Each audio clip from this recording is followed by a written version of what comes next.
मराठी विषयासाठी समर्पित या यूट्यूब चॅनलमध्ये तुम्हा सगळ्यांचे हार्दिक स्वागत। प्रिय विद्यार्थी मित्रांनो, यावर्षी CBSE बोर्डाच्या मराठी विषयाचा द्वितीय भाषा मराठी विषयाचा अभ्यासक्रम बदललेला असून आणि त्या अभ्यासक्रमाच्या अनुषंगाने प्रश्नपत्रिका आराखडाही बदललेला आहे आणि त्या सगळ्यांची माहिती CBSEच्या वेबसाईटवर उपलब्ध आहेतच। पण त्या व्यतिरिक्त ती सगळी माहिती तुम्हाला साध्या सोप्या सहज भाषेत समजावता यावी म्हणून हा व्हिडिओ करण्याचा मी घाट घातलेला आहे।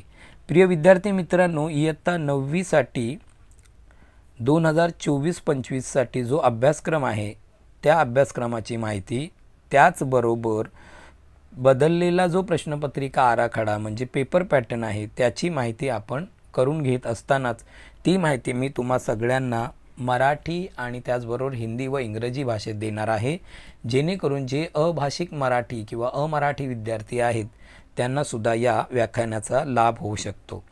चला तर मग प्रिय विद्यार्थी मित्रांनो, यावर्षी पुन्हा एकदा तुम्हाला अभ्यासक्रमाची माहिती जर मिळाली तर तुम्ही अभ्यास करणं जी आहे ती प्रोसेस अतिशय सुलभतेने होऊ शकते।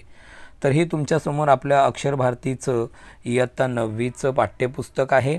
या पाठ्यपुस्तकामध्ये असणारे वेगवेगळे बदल कोणते आहेत अभ्यासक्रमातील ते समजून घेऊया। तर एकूण 16 क्रमांकापर्यंत पाठांची संख्या आहे, पण त्यातील काही पाठ जे आहेत ते पाठ या वर्षीच्या शैक्षणिक सत्रामध्ये काही पाठ जे आहेत ते स्किप केलेले आहेत, म्हणजे ते पाठ नाही आहेत। तर कोणते आहेत ते आपण बघूया। त्यातलं पहिलं जे आहे, सर्वात्मका शिवसुंदरा ही प्रार्थना आहे कुसुमाग्रजांद्वारा लिखित। ती केवळ वाचनासाठी असून त्यावर कोणत्याही प्रकारचे प्रश्न विचारले जाणार नाहीत। संतवाणीमध्ये 2 अभंग आहेत, एक आहे संतकृपा झाली आणि ही एकच फक्त संतवाणी म्हणजे संतकृपा झाली हीच अभंग किंवा कविता आपल्याला अभ्यासाची आहे। पाठ 3 बेटा मी ऐकतो आहे। पाठ क्रमांक 4 GIP रेल्वे। कविता 5वी व्यायामाचे महत्त्व। पाठ 6 ऑलिम्पिक वर्तुळाचा गोफ। 7 दिव्याच्या शोधामागचे दिव्य। 8 सखू आजी। 9 उजाड उघडे माळ राणही आणि 11वी पाठ जो आहे तो आहे पाऊल वाटा आणि कविता 12 क्रमांकाची पुन्हा एकदा, कविता 13 क्रमांकाची तिफन आणि पाठ क्रमांक 15 माझे शिक्षक व संस्कार आणि पाठ 16 शब्दांचा खेळ। अशा प्रकारे या वर्षीचा अभ्यासक्रम असून इयत्ता 9वी साठी काही पाठ जे आहेत ते पाठ स्किप केलेले आहेत। आता सगळ्यात महत्त्वाची गोष्ट म्हणजे प्रिय विद्यार्थी मित्रांनो, या वर्षीचा अभ्यासक्रम, या अभ्यासक्रमाचा माहिती घेत असतानाच त्यामध्ये स्थूल वाचन जे आहेत ते एकूण 4 असतात। स्थूल वाचनाचे 4 पाठ आहेत, तर त्यापैकी आपल्याला केवळ आणि केवळ स्थूल वाचनाचे 2च पाठ वर्षभरात अभ्यासाचे आहेत। त्यापैकी रमेश मंत्रीद्वारा लिखित वेनिस हा पाठ आणि विश्वकोश या संदर्भात माहिती घेणार आहोत। व्याकरण देखील आपल्याला जे या वर्षी आहे तेच पुढच्या वर्षी देखील असणार आहे, कारण बेसिक व्याकरण म्हणजे कार्यात्मक व्याकरणामध्ये कोणताही बदल केला जात नाही। तर यामध्ये शब्दांच्या 8 जाती आहेत। पार्ट ऑफ स्पीच, त्यानंतर लिंग, वचन, काळ, वाक्यांचे प्रकार। तर लक्ष द्या विद्यार्थी मित्रांनो, गेल्या वर्षी 9वी मध्ये वाक्यांचे प्रकार आणि वाक्य रूपांतर असे 2 वेगवेगळे भाग होते। त्यापैकी वाक्य रूपांतर अर्थात ट्रान्सफॉर्मेशन ऑफ सेंटेन्स हा भाग वगळलेला आहे। तुम्हाला 4 वाक्यांचे प्रकार ओळखायचे आहेत, त्या संदर्भातीलच प्रश्न विचारला जाणार आहे। त्यानंतर साहजिकच आहे समानार्थी शब्द, विरुद्धार्थी शब्द, समास आहेत 3। त्या 3 समासांमध्ये तुम्हाला अव्ययीभाव समास, द्विगु समास आणि द्वंद्व समास आहेत। द्वंद्व समासाचे 3 उपप्रकार देखील पडतात। तर ते उपप्रकार म्हणजे संहार द्वंद्व, वैकल्पिक द्वंद्व आणि इतर द्वंद्व असे 3 प्रकार सुद्धा यावर्षी अभ्यासाचे आहेत। तर अशा प्रकारे पाठ्यपुस्तकामध्ये गद्य, पद्य, स्थूल वाचन आणि व्याकरणाच्या भागामध्ये जो अभ्यासक्रम आहे त्याची आपण चर्चा केलेली आहे। आता यातील सगळ्यात महत्त्वाचा भाग म्हणजे प्रश्नपत्रिका आराखडा, म्हणजे प्रश्नपत्रिका कशा प्रकारे बनवली जाणार आहे त्याची माहितीसुद्धा आपण घेणार आहोत. समासाचा जो प्रकार आहे त्यामध्ये द्विगु समास, द्वंद्व समास आणि अव्ययीभाव समास आपल्याला अभ्यासायचे आहेत. द्वंद्व समासाचे 3 प्रकार सुद्धा आपण यावर्षी अभ्यासणार आहोत. त्यामध्ये इतर द्वंद्व, वैकल्पिक द्वंद्व आणि समाहार द्वंद्व असे 3 प्रकार सुद्धा त्याचे अभ्यासणार आहोत. तर या प्रकारे व्याकरणाचा भाग आहे. त्यानंतरचा जो महत्त्वाचा भाग आहे तो म्हणजे मुलांनो प्रश्नपत्रिका आराखडा, म्हणजे पेपर पैटर्न, जो कि सबसे अहम बात होती है. अगर आपकी स्टडी प्रॉपर वे से करनी है तो you must know the paper pattern of that subject. कारण पेपर पॅटर्नच तुम्हाला चांगल्या प्रकारे अभ्यासाला दिशा देऊ शकतो.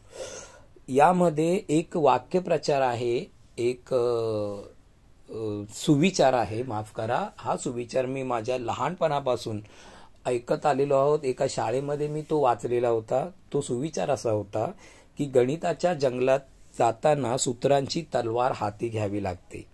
इसका अर्थ ये है कि जब आप मैथमेटिक्स सब्जेक्ट या मैथ सब्जेक्ट सॉल्व करते हो तो आपको ढेर सारे फॉर्म्युलाज, यानी मराठीत त्यांना सूत्र म्हणतात, ती जर तुमच्या लक्षात आली तर तुम्ही चांगल्या प्रकारे काय करू शकता, गणित विषयामध्ये प्रावीण्य मिळवू शकता.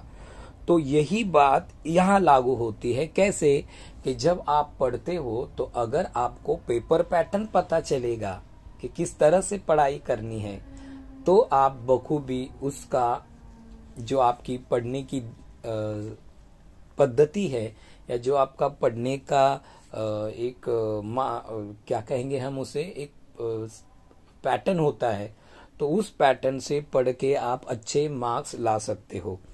तो क्या है ये, सबसे पहले बात ये है, म्हणजे सगळ्यात महत्त्वाची गोष्ट ही आहे, या वर्षीच्या 2024-2025 या अभ्यासक्रमामध्ये जो प्रश्नपत्रिका आराखडा आहे म्हणजे पेपर पॅटर्न आहे त्याचे 2 विभाग केलेले आहेत. विभाग अ 40 गुणांसाठी आहे आणि विभाग ब 40 गुणांसाठी.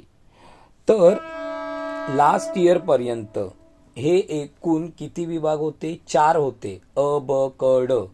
अ विभागामध्ये अपठित गद्य पद्य, ब विभाग जो होता तो व्याकरणाचा होता 20 गुणांचा, क विभाग जो होता पाठ्यपुस्तकावर आधारित प्रश्नांचा 30 गुणांना, आणि मग लेखन विभाग 15 गुणांना, म्हणजे 15 गुण लेखन, त्यानंतर 30 गुण पाठ्यपुस्तक, 20 गुण व्याकरण आणि पहिले अपठित गद्य पद्य 15 गुण आकलनसाठी.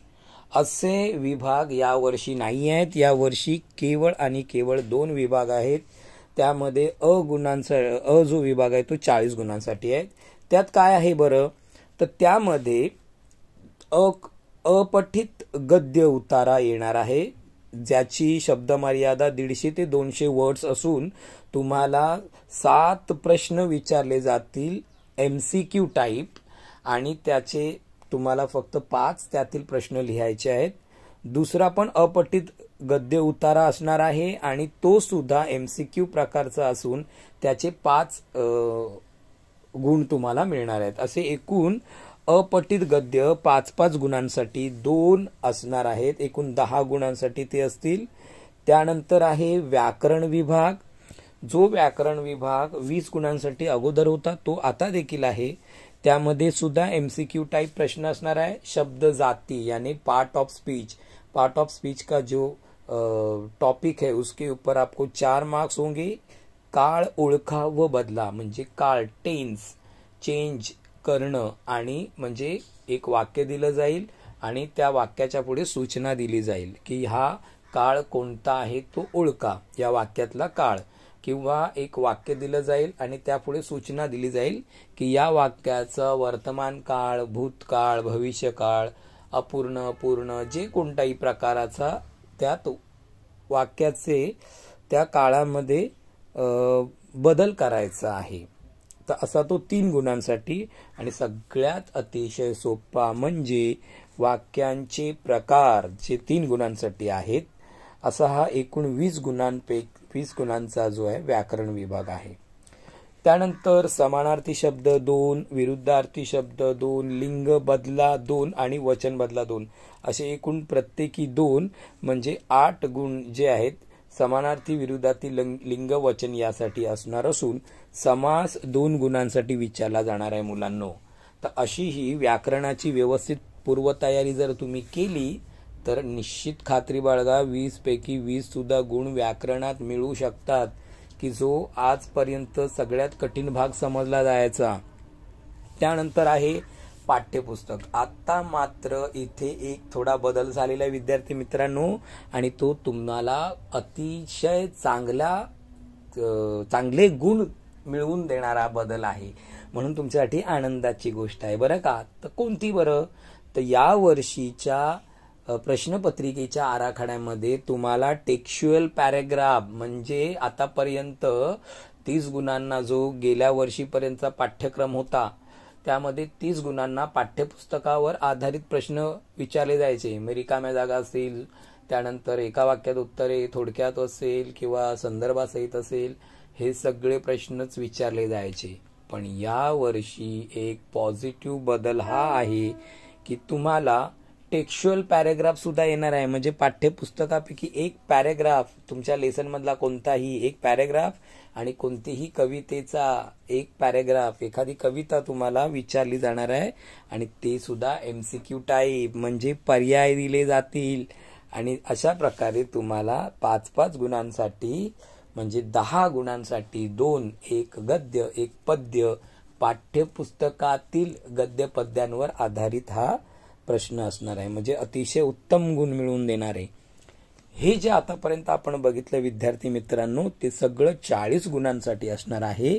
त्यानंतरचा विभाग ब 40 गुण, तो म्हणजे साहित्यातले धडे, म्हणजेच आपल्या पाठ्यपुस्तकामध्ये जे धडे आहेत म्हणजेच लेसन प्रोज आणि दुसऱ्या होत्या पोइट्रीज. तर ह्यापैकी पहिला जो आहे तो आहे गद्य भाग. त्या गद्य भाग हा तुम्हाला 12 गुणांसाठी विचारला जाणार आहे. त्यामध्ये एका वाक्यात उत्तरे 3 मार्क, रिकाम्या जागा 3 गुण आणि थोडक्यात उत्तर लिहा. हे फक्त एकच लिहायचं आहे, लक्षात घ्या. संपूर्ण पाठ्यपुस्तकामध्ये तुम्हाला गद्यावर आधारित एकच प्रश्न थोडक्यात उत्तरे द्या लिहायचं आहे. मग त्याची तयारी तुम्हाला खूप काटेकोरपणे करावी लागेल. त्यानंतर आहे पद्य विभाग. यामध्ये सुद्धा तुम्हाला जवळजवळ 11 गुणांसाठी हा भाग असणार आहे. पद्यामध्ये एका वाक्यात उत्तरे, रिकाम्या जागा, संदर्भासहित स्पष्टीकरण हे तुम्हाला 3 गुणांसाठी विचारलं जाणार आहे. लक्षात घ्या. दीर्घोत्तरी 2 पैकी 1 लिहायचं आहे. म्हणजे अशा प्रकारे 9 गुणांसाठी पद्य आणि राहिला शेवटचा भाग पाठ्यपुस्तकावरचा, तो म्हणजे सप्लिमेंटरी रीडिंग अर्थात स्थूल वाचन. आता स्थूल वाचनामध्ये गेल्या वर्षी तुम्हाला 5 गुण दिले जायचे, त्यामध्ये 3 गुणांसाठी एका वाक्यात उत्तर आणि एक ब्रीफ. ते यावर्षी बिलकुल असणार नाही.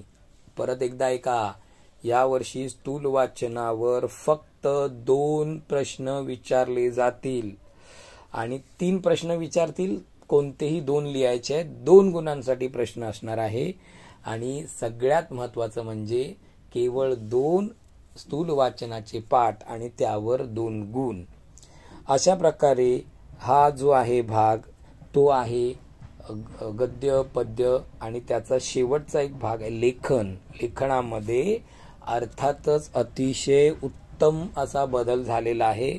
तो म्हणजे जवळजवळ 20 गुणांसाठी गेल्या वर्षीच्या प्रश्नपत्रिकेमध्ये लेखन विभाग जो आहे त्याला 15 गुण दिलेले होते, पण या वर्षीच्या प्रश्नपत्रिका आराखड्यामध्ये बदल करण्यात आलेला आहे. तो म्हणजे लेखन विभागाला जरा महत्त्व दिलेले असून 20 गुणांसाठी हा विभाग असणार आहे. त्यामध्ये निबंध 3 प्रकारचे निबंध आहेत, एक लिहायचं आहे, 8 गुण दिलेले आहेत. त्यानंतर आत्मवृत्त, कल्पनात्मक, वर्णनात्मक.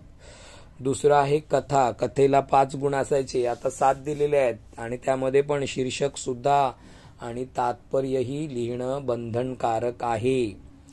पत्रांचा 4 गुणांसाठी असायची, पण यावेळेला 5 गुण पत्रांना दिलेले आहेत. शिवाय तुम्हाला 2च प्रकारचे पत्र आहेत, ते म्हणजे औपचारिक पत्र आहेत, मागणी आणि तक्रार. औपचारिकच प्रकार येणार आहे, त्यामध्ये डिमांड लेटर आणि रिक्वेस्ट लेटर, डिमांड लेटर आणि कंप्लेंट लेटर, तक्रार पत्र असणार आहे.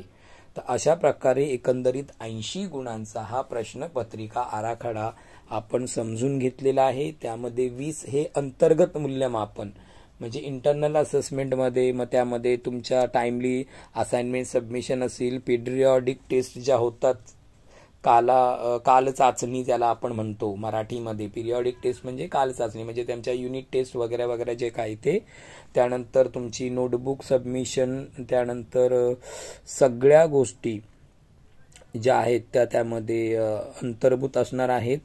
होमवर्क, क्लासवर्क वगैरे वगैरे, सब्जेक्ट इनरिचमेंट आणि पोर्टफोलिओ, असे हे 5-5 प्रत्येकी 5-5 गुण असून ते सगळे 20 गुणांसाठी अंतर्गत मूल्यमापन. तर अशा प्रकारे अत्यंत मन लावून तुम्ही अभ्यास जर केला तर तुम्हाला उत्तम गुण मिळतील. आणि हा प्रश्नपत्रिका आराखडा डोळ्यासमोर ठेवून जर अभ्यास केलात तर तुम्हाला निश्चित यशाची नव्हे तर उत्तम यशाची खात्री मी देऊ शकतो. तुम्ही सगळ्यांनी हा व्हिडिओ पाहिला त्याबद्दल तुमचे आभार. हा व्हिडिओ जास्तीत जास्त लोकांपर्यंत पोहोचवा आणि तुम्हा सगळ्यांना येणाऱ्या परीक्षेसाठी माझ्याकडून लाख लाख शुभेच्छा. धन्यवाद.